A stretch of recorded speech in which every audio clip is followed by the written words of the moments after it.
Kabağımda, kabağımda.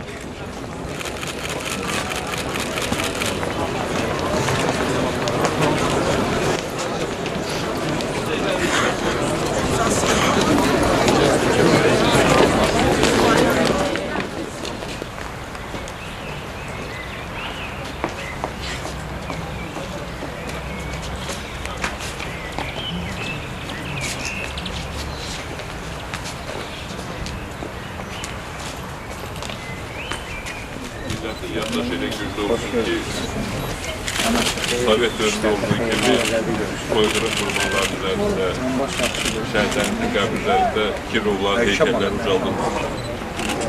Bir dəfə bu cinayət ediblər. Millətimizin yaddaş meselesine diktatoranın, İmperiyanın nəzdində əməliyyat altında dikkatsiz yanaşması nəticəsində.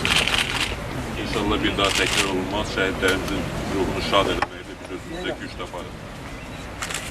Allah rəhmət etsin. Allah rəhmət etsin. Allah bizim halımıza güc qüvvət səfər versin ki, həm bu ölkənin hal-hazırda mövcud olan vətəndaşlarının haqq və hüquqlarının, həm də vaxtilə bax beləcə soyqırım nəticəsində kütləvi şəkildə qırğına məruz qalmış insanlarımızın ifade edəcək hərəkətlərə biz nail ola bilək. Çünki soyqırımla bağlı məsələ yalnız 31-dən xatırlanmamalıdır. Dövlət səviyyəsində ölkə sahib çıxmaq lazımdır.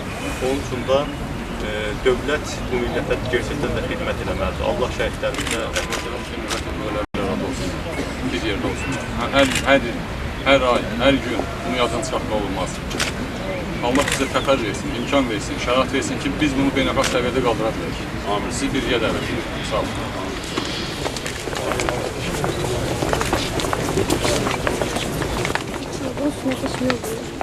Yok.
Bütün Azərbaycan torpaqlarının böyük əksəriyyəti qalaqdır. Biz yaddaşımızı özümüzə qaytarmalıyıq. Biz yaddaşımızı özümüzə qaytarmasaq biz böyük olmayacaq. Biz demokratik dəyişikliklərə də nail ola bilmədik yaddaşımızı geri qaytarmasaq. Və bu günləri Türk əsgərinin qarşısında, bunun qarşısında baş əyir təmin olmalıdır. Türklərin